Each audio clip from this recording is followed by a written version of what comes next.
여러분 안녕하세요. 저는 오늘 광주형 스마트 평생학습 릴레이 특강 세 번째 시간의 진행을 맡은 아나운서 강다혜입니다.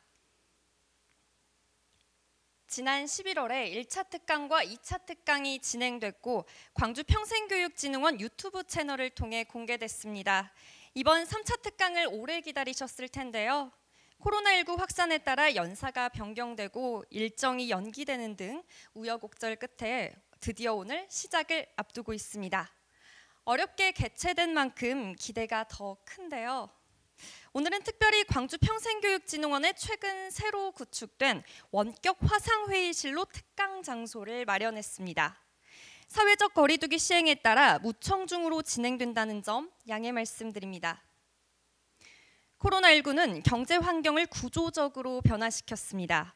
우리 정부는 포스트 코로나 국면에서 예상되는 장기 불황에 대응하고 세계사적 흐름을 앞서가는 선도 국가로의 발전을 위해 대한민국 대전환, 한국판 뉴딜 정책을 발표했습니다. 이에 관련해서 광주광역시는 한국판 뉴딜을 지역으로 확장했는데요. 새로운 대한민국의 미래 발전을 짜는 3대 광주형 뉴딜 정책을 추진해 광주의 대전환을 이끌어 나가고 있습니다.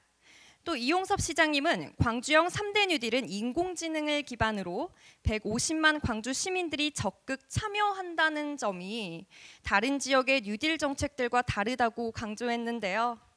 광주형 뉴딜의 비전과 경제정책에 부응하는 체계적이고 단계적인 시민교육 대안, 그리고 디지털 교육을 통해서 시대적 흐름을 깨우치는 평생학습의 새로운 도전으로 오늘 릴레이 특강을 진행하게 됐습니다. 오늘로 벌써 세 번째 특강인데요.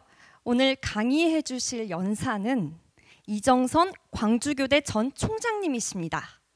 특강 주제는 코로나 이후의 미래 교육입니다. 특강 시작에 앞서 이정선 교수님 이력을 간단히 소개해 드리도록 하겠습니다. 1996년부터 현재까지 광주교육대학교의 교수로 재직 중이시며 현재 광주교육 해바라기 상임 대표, 지성포럼 공동대표, 어울림 사랑나눔 봉사회 회장을 맡고 계십니다. 제6대 광주교육대학 총장, 한국교육학회 부회장, 한국교육인류학회 회장, 전국교원 양성대학교 총장협의회 회장을 역임하며 지역교육의 질 향상과 교육 현안 해결을 위해 다양한 교육 활동을 이어오고 계십니다. 그럼 지금부터 광주형 스마트 평생학습 릴레이 특강 그 세 번째 시간 시작하도록 하겠습니다. 안녕하십니까. 방금 소개받은 광주교육대학교 교수 이정선입니다. 오늘 이렇게 귀한 자리에 제가 연사로 이렇게 초빙을 받았다라고 하는 것을 무한하게 영광으로 생각합니다. 최근 몇 년 사이에 우리 교육 생태계에 커다란 지각 변동이 있었습니다. 그 중에 하나가 코로나인데요. 오늘은 이러한 코로나 이후의 미래 교육에 대해서 함께 생각해보는 그러한 시간으로 가져보고자 합니다. 오늘 특별히 코로나 때문에 이와 같은 스튜디오에서 이 청중이 없는 상태로 저 혼자 리허설처럼 강연을 해야 되는 특유의 경험을 하게 되었습니다. 여러분들께서도 이러한 점을 감안하셔서 들어주시면 대단히 고맙겠습니다. 그러면 오늘 제가 준비한 자료를 중심으로 해서 말씀을 드리도록 하겠습니다. 조금 전에 제가 말씀드린 최근 전 세계적으로 그리고 우리나라를 비롯해서 많은 나라들이 겪고 있는 교육 생태계의 커다란 지각 변화는 크게 네 가지입니다. 여러분도 잘 아시겠지만 21세기가 들어오면서 많은 사람들이 소위 4차 산업혁명이라고 하는 이러한 화두를 꺼냈고 이미 여러분들께서는 4차 산업혁명에 대해서 아마 많이 배우셔서 모든 분들이 전문가가 되셨으리라 생각합니다. 저는 이거를 조금 더 공학적인 것이 아니라 조금 더 감성적으로 그리고 교육과 연관해서 조금 소개를 할까 생각하는데요. 제가 제시하는 4차 산업혁명 시대에 이러한 교육의 대안은 소위 융복합 역량교육이다라고 하는 건데요. 이 부분에 대해서는 조금 있다가 제가 자세하게 소개를 하겠습니다. 그리고 두 번째 우리 교육 생태계의 지각 변동은 우리가 지금 겪고 있는 전대미문의 코로나19입니다. 코로나19는 사회 경제적인 모든 분야뿐만 아니라 교육에 있어서도 가히 충격적이라 할 정도로 큰 변화를 가져오고 있습니다. 그 중에서도 무엇보다도 교수 학습 방법, 즉 아이들이 코로나로 인해서 등교를 하지 못하기 때문에 집에서도 학교에서 하는 것과 같은 학습을 해야 한다고 하는 이러한 이 어려움에 처해 있습니다. 이와 관련해서 제가 제시하려고 하는 그러한 대비책은 스마트 교실 구축 그리고 스마트 교육입니다. 세 번째, 교육 생태계의 큰 지각 변동은 기후 환경 위기가 초래하고 있는, 지금 우리가 먼 나라 이야기처럼 들릴지 모르겠지만 많은 전문가들이 이야기한 것처럼 22세기를 우리는 마치 못할지도 모른다라고 하는 이러한 크나큰 위험에 처해 있습니다. 많은 사회 각 분야에서 이에 대한 대처를 해야 할 뿐만 아니라 교육적으로도 준비하지 않으면 안 됩니다. 다행히 우리 정부가 내세우고 있는 것이 소위 그린 뉴딜 정책이라고 하는 건데, 이러한 그린 뉴딜의 10가지 대표적인 정책 중에서도 교육과 연관해서는 조금 전에 이야기했던 스마트 교실 구축과 지금 기후 생태 변화 위기에 대처하기 위한 그린 스쿨이라고 하는 이 두 가지를 합해서 소위 그린 스마트 스쿨이라고 하는 이러한 뉴딜 정책의 10대 과제 중에 하나로 선정을 해서 추진한다고 하는 것이 다행인 것 같은데요. 이 기후 환경 위기에 관련해서 제가 제시하려고 하는 대응책 역시 그린 스쿨입니다. 마지막으로 이제 학력 인구의 감소입니다. 흔히들 인구 절벽이라고 이야기하는데요. 2023년 불과 앞으로 3년만 있으면 대학 입학을 해야 하는 학생들이 실제적으로 대학 전체 정원보다 훨씬 못 미치기 때문에 흔히 하는 말로 벚꽃 피는 지역부터 대학이 없어질 거다라고 하는 이러한 염려들을 많이 하고 있습니다. 이러한 학력 인구 감소를 우리는 어떻게 대응해야 할 것인가에 대해서 깊이 교육적으로 고민해야 합니다. 그런데 저는 이러한 위기를 오히려 기회로 삼아서 제가 제시하려고 하는 대비책은 학생 맞춤형 다양성 교육이라고 하는 이러한 것으로 이러한 소위 학력 인구의 감소를 오히려 기회로 전환시켜보자라고 하는 이런 이야기를 오늘 좀 하려고 합니다. 그러면 하나하나 4차 산업혁명이 가져오는 변화, 그리고 이에 대응하기 위한 융복합 역량교육이라고 하는 것에 대해서 잠깐 알아보고 가도록 그렇게 하겠습니다. 이미 공학적으로나 기술적으로 그리고 경제적으로나 산업적으로 많은 사람들이 4차 산업혁명의 변화에 대해서는 다 인지하고 계실 겁니다만 좀 감성적으로 이야기하면 이렇습니다. 여러분 혹시 그 영화를 보셨나요? 뭐 다른 나라 이야기입니다만 맨하탄에 이 마차들이 이 뉴욕 맨하탄에 이렇게 막 달리는 것을 보셨을 겁니다. 그런데 어느 날 이 마차가, 사람을 태우고 가던 마차가 다 없어져 버렸어요. 그 자리에 소위 기차가 달리기 시작했습니다. 그 마차를 끌던 말들은 다 어디로 갔을까요? 사람이 하던 것을 소위 가축이 하게 됐고, 가축이 하게 된 것을 기계가 하면서 생산성을 올리려고 하는 이러한 노력들이 지금까지 1, 2, 3차 산업혁명의 이 노력들이었다라고 이야기를 한다면, 4차 산업혁명은 이제 사람이 하던 일을, 특별히 사람의 자뇌가 하던 일을, 그러니까 기억하고 분석하고 그리고 판단하고 했던 이러한 사람의 자뇌가 했던 일들을 이제는 소위 인공지능과 로봇과 사물 인터넷과 컴퓨터가 이것을 대체해버리게 되었다. 그래서 사람들이 이제는 무엇을 해야 되는가? 말이 하던 것을 기계가 대체를 해버려서 말이 놀았는데, 사람이 하던 것을 소위 컴퓨터가 해버린다면 이제 사람은 무엇을 해야 되는가? 사람의 뭐만 남았는가? 소위 남아있는 것이 이제 우뇌가 할 수 있는 것과 가슴이 할 수 있는 것만 남아있다고 합니다. 뭐 잘 아시는 것처럼 알고리즘으로, 즉 빅데이터로 전환할 수 없는 이러한 영역이 종합하고 소위 맥락을 읽고 그리고 직관하고 무언가를 새롭게 이 유레카처럼 만들어내는 이러한 우뇌의 역할과 그리고 소위 사람과 사람 간의 관계와 그리고 공감과 감성과 이러한 것과 연관되어 이제는 가슴의 영역만 남아있다. 예술적인 신미안이나 종교적인 영성이나 문화적인 감수성이나 이러한 것들만 남아있는데, 그렇다면 4차 산업혁명 시대는 바로 이러한 우뇌와 가슴의 시대가 되어지지 않겠는가. 사람을 놀게 했는데 기계가, 이제는 컴퓨터가, 이제는 사람 중에서도 우뇌와 가슴이 하는 역할만 사람이 하게 되었다. 이러한 분야에 핵심을 두게 된 것이 4차 산업혁명 아닐까 싶습니다. 4차 산업혁명의 특징은 뭐니 해도 하이브리드입니다.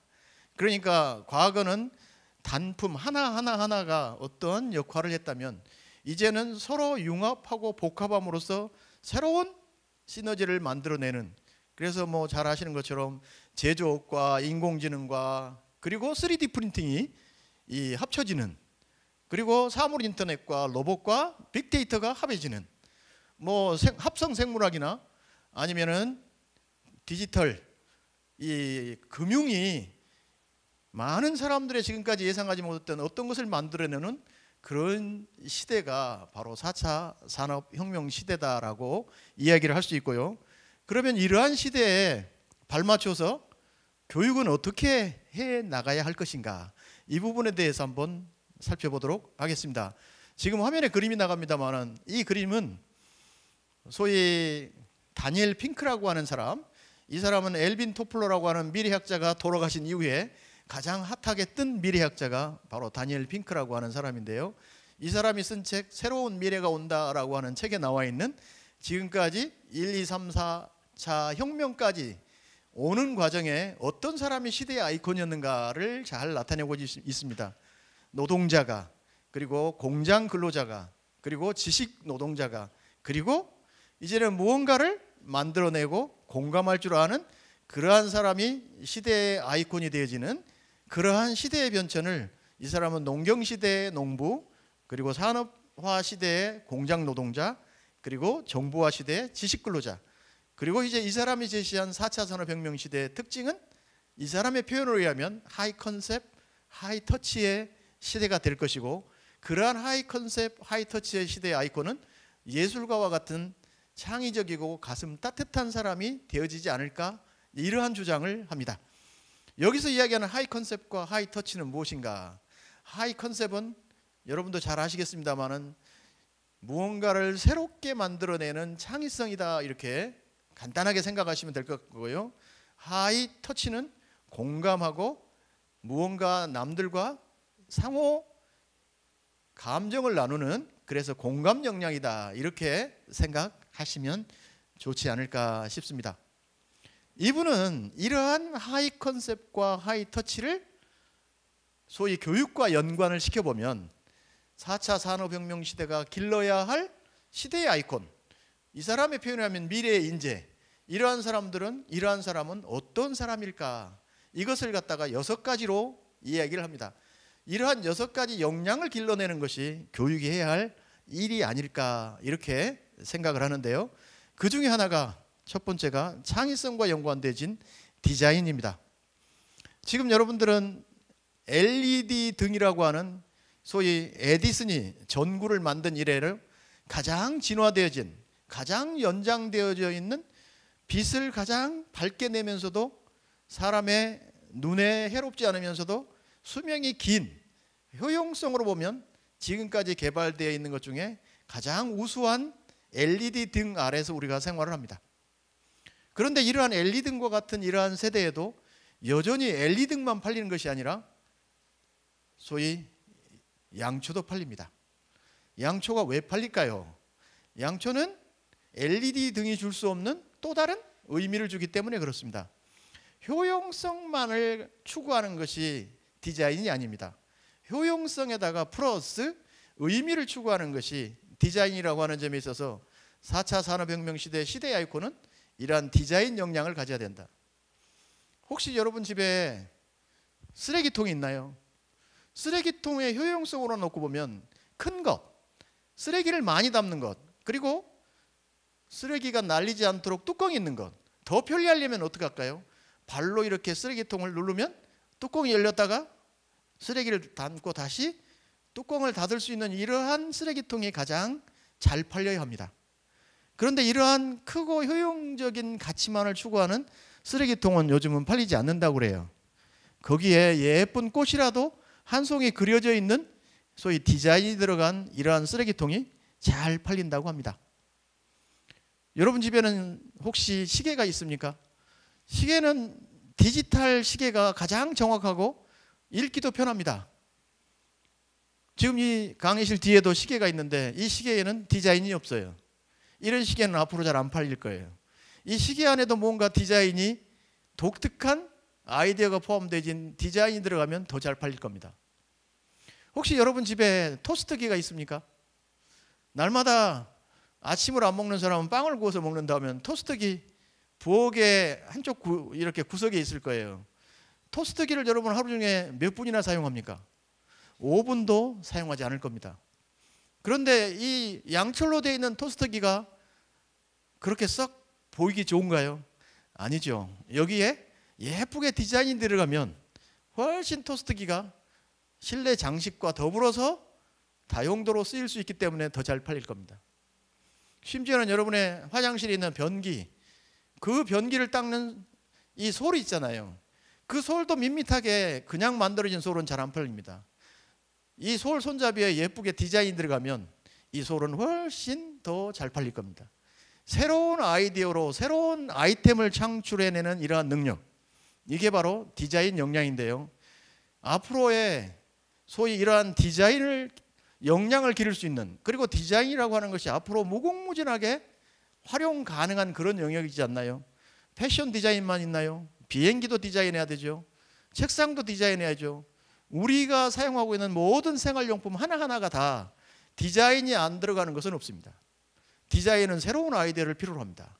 따라서 이러한 창의성을 기를 수 있는 광주에도 디자인 스쿨 하나쯤은 있어야 하지 않을까요? 예를 들면, 그래서 이러한 미래 인재에게 필요한 이 첫 번째 역량이 바로 디자인 역량이라고 합니다. 두 번째는 스토리 능력인데요.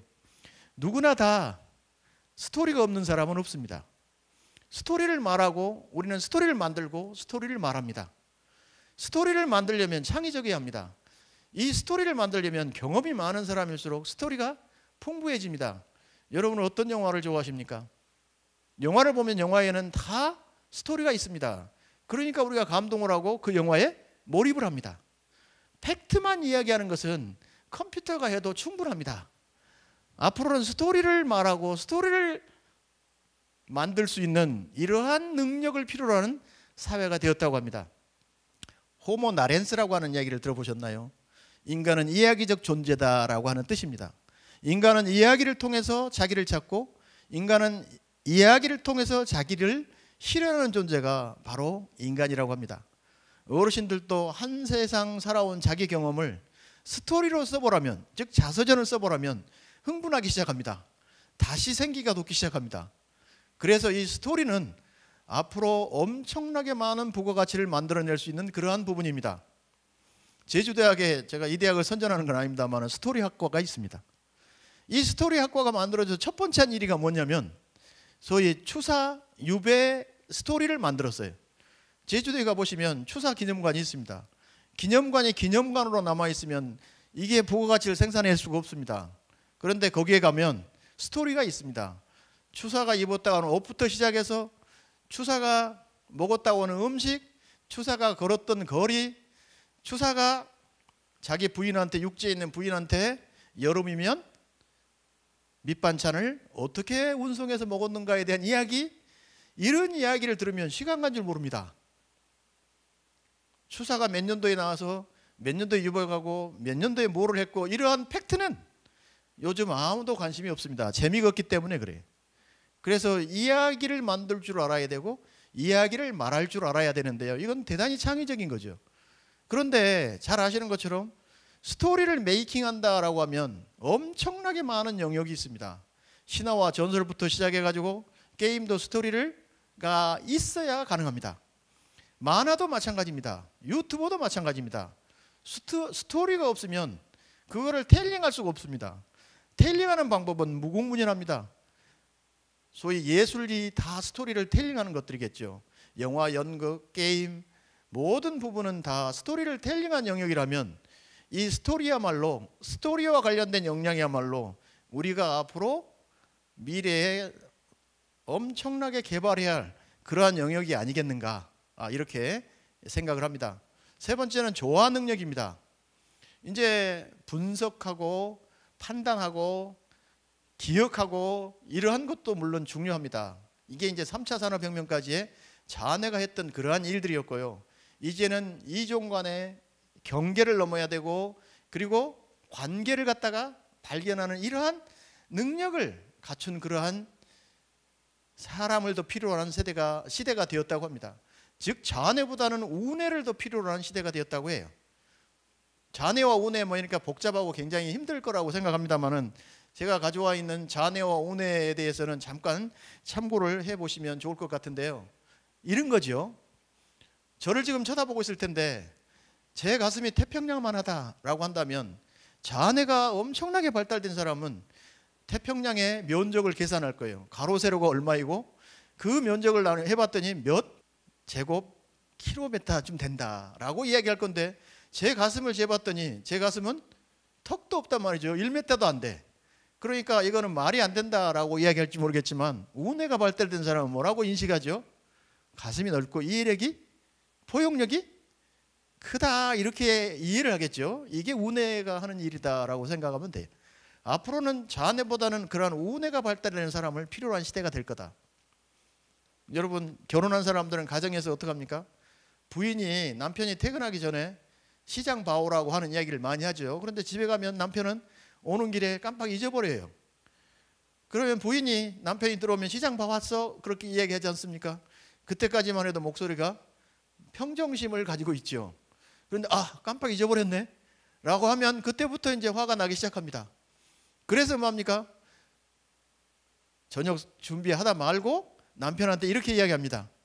나 슈퍼 갔다 올게. 이렇게 하고 나가요. 그러면 자네가 발달한 사람은 팩트만 알죠. 남편이 지금 슈퍼를 간다. 이렇게 이해하겠지만 우뇌가 발달한 사람은 지금 부인이 화났다. 그러니까 어떻게 관계를 해야 되고 앞으로 어떻게 말해야 할 것인가가 달라질 수밖에 없겠죠. 앞으로는 그러한 자네형보다는 이 조화할 수 있는 경계를 넘고 그리고 이종 간의 관계를 살피고 하는 그러한 역량을 필요로 하는 사람이 시대의 아이콘이 될 거다. 그러한 역량을 필요로 할 거다. 네 번째는 이제 공감 능력입니다. 여러분이 이 공감 능력과 관련해서는 많이 배우셔서 또 들으셔서 아시겠습니다만은 논리만으로는 이제 남을 설득할 수가 없잖아요. 가슴이 따뜻해야 가슴이 통해야 이게 남과 대화도 가능하고 필요한 것도 얻을 수 있고 그러한 시대가 되었습니다. 이성적으로 굉장히 이 명철한 것도 중요하지만 감성적으로 이와 같이 사람에게 다가갈 수 있는 사람도 필요로 하는 그런 시대, 공감 역량을 필요로 한다라고 하는 것과 다섯 번째는 소위 요한 호이징어라고 하는 인류학자가 이야기한 문명사가가 이야기한 호모 루덴스라고 하는 거죠. 호모 루덴스는 인간은 놀이적 존재입니다. 즉 놀이를 통해서 우리는 스스로를 발견하고 놀이를 통해서 자아를 실현할 수 있다. 더 쉽게 이야기하면 놀 줄 모르는 사람은 사람도 아니다 라고 말할 이러한 것들을 호모 루덴스라고 조금 쉽게 이야기하면 그렇게 되지 않을까 싶습니다. 따라서 놀 줄 알고 웃을 줄 알고 유머가 있어야 된다. 사람과 관계에 있어서 심각한 사람보다는 웃는 사람, 유머가 있는 사람, 이런 사람이 인간관계, 집단역학의 중심에 섭니다. 그래서 이와 같은 유머 감각이 있고 웃을 줄 아는 사람, 그래서 웃음 치료도 나온 거 여러분 잘 아시죠? 이게 이 웃음이라고 하는 것, 유머라고 하는 것, 이러한 것들이 사람과 관계를 부드럽게 한다. 그런 역량을 필요로 할 거다. 마지막으로 이제 의미를 추구하는 존재, 의미를 찾는 역량입니다. 빅터 프랭클이라고 하는 사람의 죽음의 포로 수용소라고 하는 책 아시죠? 유대인들이 포로 수용소에서 소위 잡혀서 언제 죽을지 모르는데 그 속에서 모두가 자포자기하고 있을 때에도 삶의 끈을 놓지 않고 일상에 의미를 부여해가면서 살았던 이 사람은 생존할 수 있었다. 아까 양초 이야기했습니다마는 나만의 독특한 의미를 가져다주는 초이기 때문에 그게 팔리는 거죠. 그래서 앞으로는 이러한 의미를 추구할 줄 아는, 정리를 해보면 앞에 세 개, 즉 디자인과 스토리와 그리고 조화라고 하는 이러한 것들은 창의성과 연관되어진다면 뒤에 공감과 유희와 의미는 이 감성 영역, 즉 하이 터치에 해당하는 그러한 영역이 아닐까 이렇게 생각합니다.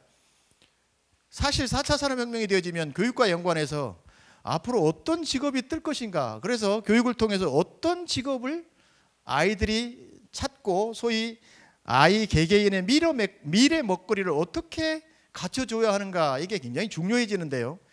교육의 방향이나 또 교육의 설계를 할 때도 이 점은 대단히 중요합니다. 그러한 점에 있어서 많은 사람들이 앞으로 10년 이내에 없어질 직업, 또 새롭게 생겨날 직업, 계속해서 이어갈 직업과 관련해서 이제 여러 직업군을 이야기했는데요. 잘 아는 것처럼 육체 노동과 연관되진 팔다리를 써서 하는 이러한 직업들은 많은 부분 사라질 거다. 자네와 연관된 이런 부분은 컴퓨터가 대체할 거기 때문에 이러한 부분도 많은 부분 뜨지 못할 거다. 뭐만 뜨는가? 우뇌하고 가슴과 연관되어지는 이러한 쪽의 직업들은 앞으로 뜨지 않겠는가. 다행히 요즘 초등학생들에게 장차 해보고 싶은 직업이 뭐냐, 너가 하고 싶은 직업이 뭐냐고 물어보면 소방관과 경찰관이 많이 나옵니다. 이 일을 되게 차지합니다. 저희 때만 하더라도 사자 들어가는 거, 판검사, 교수, 과학자, 의사, 이런 사람들이 많이 나왔는데요. 이러한 직업은 한 5순위쯤 이렇게 낮아지고 있는 것 같아요. 물론 요즘 아이들이 유튜버도 하고 싶다, 또 요즘 아이들이 그 아이돌 그룹과 같은 것들, 셰프와 관련되어지는 것들, 실용음악과 관련되어지는 것들, 이런 쪽에 굉장히 많은 관심을 갖고 있는데, 그럼에도 불구하고 하여간 앞으로의 직업과 관련해서는 팔다리가 연관되어지는 이러한 육체 노동, 그리고 우리의 자뇌와 관련된 이러한 부분은 점점 순위가 떨어지게 될 거다. 따라서 앞으로 우리가 교육을 통해서 아이들의 미래 먹거리를 만약에 갖춰준다면 어느 쪽으로 가야 되는가? 우뇌와 가슴과 연관되어지는 이러한 쪽으로 가야지 않겠는가? 이렇게 이제 이야기해 볼 수가 있습니다. 세계 경제인 연합회에서 WEF죠. 여기에서 2020년에 필요로 하는 10대 핵심 역량을 이와 같이 제시를 해놨는데요. 이와 연관해서 여러분들이 앞으로 자녀 교육이나 아니면 미래의 교육과 관련해서 역량 교육이라면 어떤 역량을 길러야 할 것인가와 관련해서 이걸 한번 참조해 보시면 좋을 것 같습니다.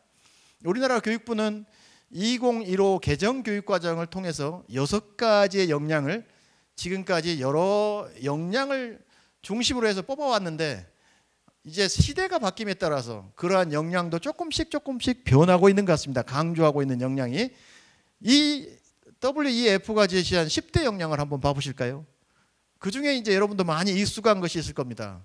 문제 해결력, 비판적 사고 능력, 그리고 창의력, 그리고 이제 소위 피플 매니지먼트 혹은 휴먼 매니지먼트, 인간관계 능력이라고 생각하면 될 거예요. 그리고 이제 타인과 사람 간의 갈등을 조정하는 이러한 역량들, 그리고 6번째가 이제 감성지능, 아까 이야기하는 공감 역량, 그리고 이제 이건 비즈니스와 관련되어지니까 얼만큼 신속하게 판단하고 또 의사결정을 하는가. 이 구성원이 말하자면 만족할 만한 의사결정을 하는가. 비즈니스를 잘하기 위해서는 또 서비스 지향성. 그래서 요즘 이제 기업들이 이윤을 추구하기보다는 기업의 목표는 서비스하는 데 있다라고 하는 기업일수록 더 이윤을 많이 남긴다라고 하지 않던가요? 서비스 지향성. 그리고 이제 니고시에이션, 협상 능력, 그리고 인지적 유연성입니다. 인지적 유연성은 사고의 유연성인데요. 물론 이제 사고의 유연성이 젊은 사람일수록 훨씬 더 유연하겠죠. 젊은 사람들은 받아들일수록, 초등학생 같은 경우에 배울수록 스펀지같이 이렇게 흡수를 한다고 해요. 그런데 나이가 들어갈수록 신체의 유연성만 떨어진 것이 아니라 사고의 유연성도 이렇게 떨어진다라고 이야기합니다. 뭐 여러분이 잘 아시는 것처럼 고집이 세지거나 아니면 자기의 사고의 영역 속에 갇혀 살기 때문에 새로운 것을 받아들이는 것이 조금 더 어려워지지 않는가 싶은데요. 새로운 세대에는 바로 이러한 이 사고의 유연성을 필요로 하는 그런 사람을 필요로 할 거다라고 하는 게 이 세계 경제인 연합회가 제시하는 10가지 역량입니다. 우리 교육에서는 바로 그러한 역량들을 길러주기 위해서 애를 써야 된다라고 하는 건데, 이걸 갖다가 이제 역량 교육이라고 하고요.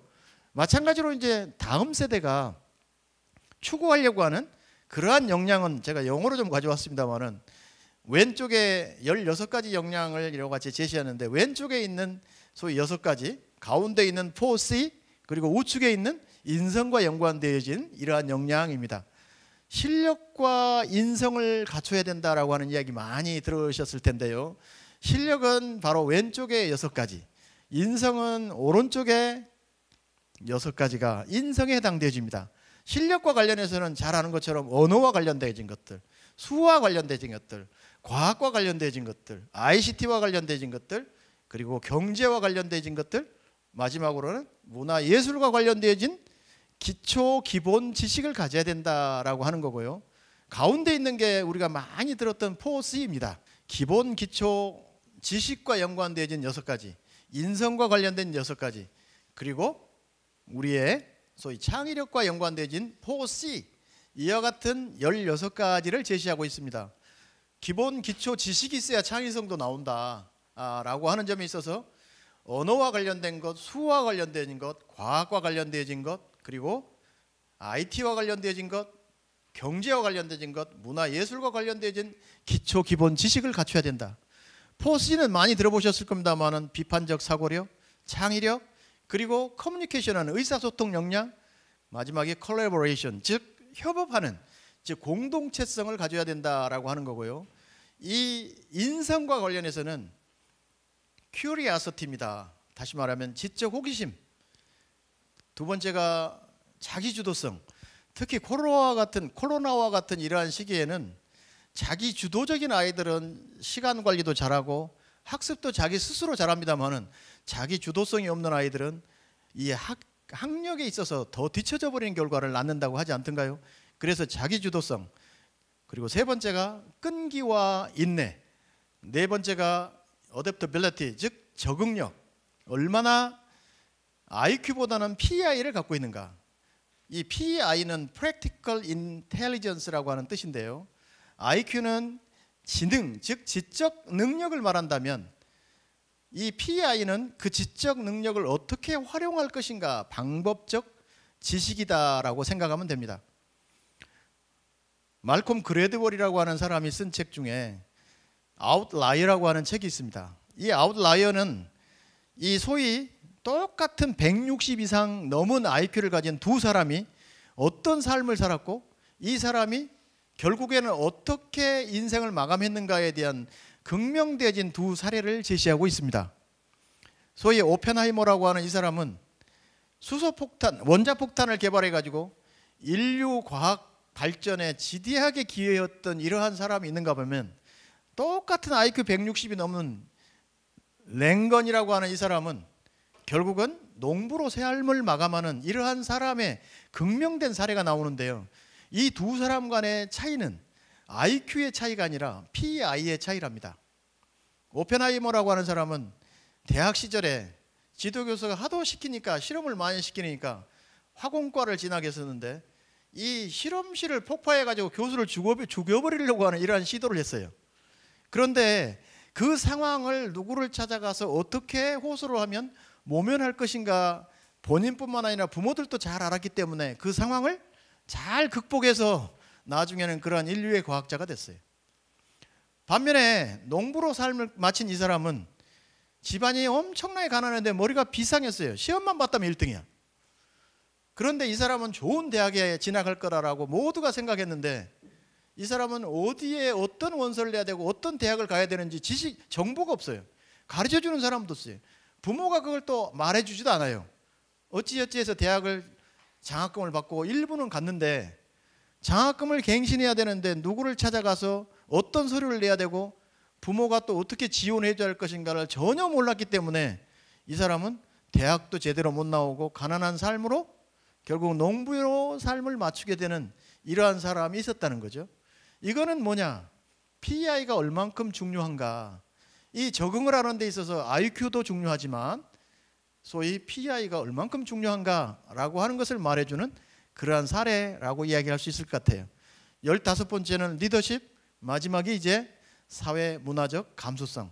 이와 같은 것들이 이제 인성과 연관되어지는 그러한 분야다라고 말씀을 드릴 수 있습니다. 4차 산업혁명 시대 우리 교육계에는 무엇을 요구하는가? 이러한 핵심적인 역량을 길러서 우리 아이들로 하여금 이 미래를 주도해 나갈 줄 아는 그러한 사람으로 성장해 주기를 기대합니다. 따라서 이러한 과거와 같은 지식을 전달하거나 팩트만 사실만 알게 하거나 이런 것보다는 오히려 더 많은 다른 역량을 필요로 교육계에 한다라고 하는 것을 우리로 하여금 깨우쳐주고 있지 않는가 이렇게 생각을 하는데요. 저는 이 많은 것들을 한꺼번에 종합해서 이야기를 한다면 두 가지로만 이야기한다면 하나는 창의력이고 하나는 감성이다 이렇게 이야기할 수 있습니다. 즉 창의적이고 가슴이 따뜻한 사람을 양성하는 것, 이게 앞으로 우리 교육계가 해야 할 미래의 핵심 인재가 아닐까 이렇게 생각을 합니다. 다니엘 핑크가 이 책을 쓰기보다 제가 이제 저는 이 책을 읽기 전에 우리 광주교대 총장을 했었는데 제가 총장 시절에 내걸었던 우리 대학의 슬로건이 창의적이고 가슴이 따뜻한 선생님을 양성하자라고 하는 게 제 슬로건이었습니다. 다시 말하면 많은 지식을 가지고 있는 명민한 선생님보다 그러한 선생님도 물론 필요하지만 잘 가르치는 선생님도 필요하지만 중요한 것은 아이들이 아프고 힘들고 도움을 필요할 때 다가가서 보듬어주고 이해해주고 아픔을 함께 할 줄 아는 그러한 선생님, 이게 가슴이 따뜻한 선생님입니다. 창의적인 선생님, 그 사람은 기존에 있는 지식을 암기해가지고 연수하고 전달하는 이러한 선생님이 아니라 아까 이야기했던 스토리를 만들고 디자인을 만들고 그리고 조화 역량을 갖춘 이러한 창의적인 그러한 선생님을 한번 길러보자. 그러한 선생님뿐만 아니라 우리 학생들도 창의적이고 가슴 따뜻한 학생들을 양성한다면 우리의 미래가 지금보다는 훨씬 더 밝아지지 않을까 이렇게 생각을 하는데요. 창의적인 사람을 기르려면 어떻게 하면 되는가? 또 가슴 따뜻한 사람을 기르려면 어떻게 해야 하는가? 이와 같은 것과 관련해서는 여러분들이 많이 들으셨지 않았을까 싶은데 제가 말씀드리려고 하는 요지는 이런 것들입니다. 창의적인 사람이 되기 위해서는 일단은 직접 체험을 다양하게 많이 해야 된다. 이거는 어린 나이부터 마찬가지입니다. 그래서 우리 아이들에게 많은 직접 체험을 하자. 서울대학의 이정동 교수가 쓰신 축적의 시간이라고 하는 책에 나온 것처럼 소위 여기에 나와 있는 개념 설계 역량을 길러주는 것인데요. 이 개념 설계 역량이 우리가 이야기하는 창의성과 같은 개념이라고 저는 생각을 하고 있고, 이러한 개념 설계 역량을 길러주는 가장 좋은 방법은 뭐니 해도 다양한 직접 체험이다. 두 번째는 직접 체험이 어려우면 많은 독서라도 시키자. 그래서 특별히 요즘 우리 사회에 일고 있는 인문학의 바람은 창의성을 길러주는 데 있어서 엄청나게 좋은 바람이다 이렇게 생각을 합니다. 실제로 1930년대 유니버시티 오브 시카고라고 하는 이러한 대학에서는 그레이트 북스 프로그램을 통해서 인문 고전 읽기를 통해서 많은 노벨상들을 그 이후에 배출해낸 소위 창의성을 길러내는 사례들도 참 많습니다. 클레멘스 독서 프로그램은 바로 교도소에서 특히 무기수들에게 미래가 없는 사람에게 희망을 주고 새롭게 삶을 설계할 수 있도록 해줬던 프로그램이 클레멘스 프로그램이라고 하는 건데, 이와 같은 것들은 다 독서를 통해서 가능했다. 독서는 그래서 창의성뿐만 아니라 삶의 미래를 설계하는 역할도 한다라고 이야기할 수 있습니다.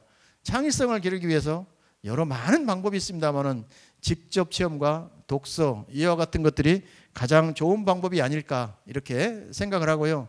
인성을 길러주기 위해서 특별히 우리 사회에서 많은 나이 드신 분들은 우리 아이들의 인성과 관련해서 엄청나게 많은 걱정을 하십니다. 교육계가 뭘 하고 있는가? 지금 젊은이들이 얼마나 기존 사회가 가지고 있는 기대와 바람을 저버리고 있는가라고 하는 거에 대해서 특별히 이제 시샘말로 이야기하면 버릇이 많이 없어졌다라고 이야기하는데, 많은 것을 교육계에 기대합니다. 실제 학교가 해야 할 일 중에도 인성교육은 중요합니다.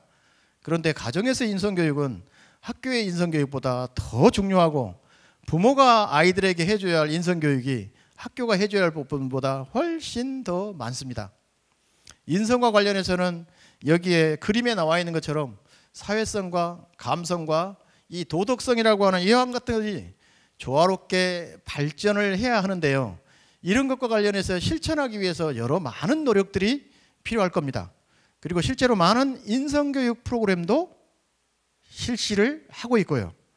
저는 뭐 이걸 구체적으로 길게 설명할 그런 의도는 없습니다만은 인간관계에 있어서의 진정성, 그리고 다른 사람과 소통할 줄 아는 그러한 능력, 다시 말하면 다른 사람과 나와의 차이와 다름을 인정하고 그것이 왜 다르고 어떻게 다른가를 알고 공분모를 만들어서 서로 간에 공감할 수 있는 영역을 확대해 나가는 이러한 노력들을 네덜란드 인류학자는 그걸 갖다가 인식, 지식, 실천의 3단계로 소통 역량을 강화하는 방법을 제시하기도 했습니다.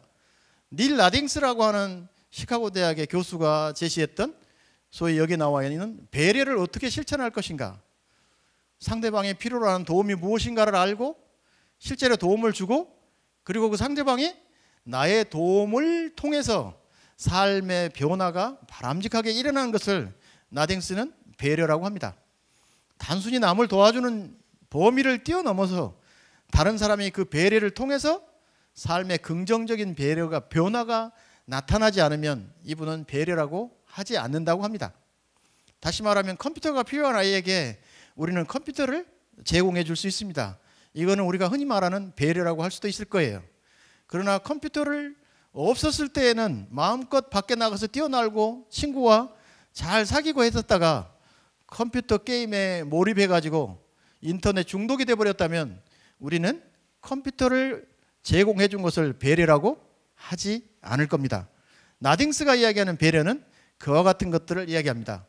그리고 이제 인성과 관련해서는 소위 공동체성과 연관되어진 그러한 가치와 노력들이 참 많습니다. 남을 배려하는 것들이죠. 이것도 마찬가지로. 그런데 인성교육의 최고봉은 뭐니 해도 봉사에 있다라고 이야기합니다. 그냥 금전적인 물질적인 지원을 해준 것도 봉사의 중요한 영역이겠습니다만은, 그러나 봉사 중에 최고의 봉사는 자기가 땀 흘려서 몸으로 하는 봉사입니다. 남의 집안에 쓰레기가 이렇게 산더미처럼 쌓여있는 집에 하루만 가서 쓰레기를 하루 종일 한번 치워보세요. 그 속에서 나는 무슨 생각을 할까요? 고독사 하신 어르신들의 오래전 한 일주일이나 열흘 전에 고독사 하신 어르신 집을 가서 내가 치워야 한다고 한번 생각해 봐 보세요. 그런 집은 아무도 치우지 않습니다. 어떤 봉사에도 들어가지 않습니다. 그러나 그런 집을 가서 한번 치운다고 생각해 봐 보세요. 삶의 새로운 의미를 찾습니다. 내가 어떻게 사는 것이 바르게 사는 삶인가에 대해서 스스로 자기 성찰이 일어납니다. 그래서 봉사는 그 어떤 것보다 소중한 인성교육이라고 저는 그렇게 봅니다. 물론 그 이외에도 학교가 만든 여러 가지 봉사 프로그램이 있습니다. 뿐만 아니라 인성교육 프로그램도 있습니다. 이와 같은 걸 실천하는 것도 중요합니다만은 몸으로 하는 봉사야말로 가장 좋은 인성교육 활동이다. 저는 이렇게 봅니다. 혹시 여러분 소설가 이외수 씨를 아십니까? 저는 뭐 개인적으로는 좋아하지 않습니다만 그분이 하신 말씀 중에 이 부분은 참 가슴에 와닿았습니다. 그대가 아무리 강한 사람이라 할지라도 도움을 필요하는 누군가를 위해서 아무것도 할 수 없다면 그대는 수수가 끝난 들판에 홀로 서 있는 허수아비와 같다. 이 봉사야말로 인성교육의 최고봉이 아닐까 이렇게 생각을 합니다. 여기까지 제가 소위 4차 산업혁명 시대 그리고 이와 관련해서 우리는 어떻게 이 4차 산업혁명 시대를 교육적으로 대응해야 할 것인가, 그래서 융복합형의 소위 역량교육을 통해서 이 4차 산업혁명 시대의 교육을 이끌어 나가자라고 하는 그런 이야기를 했습니다. 네, 약 10분간 휴식 후 다시 강연 이어나가도록 하겠습니다.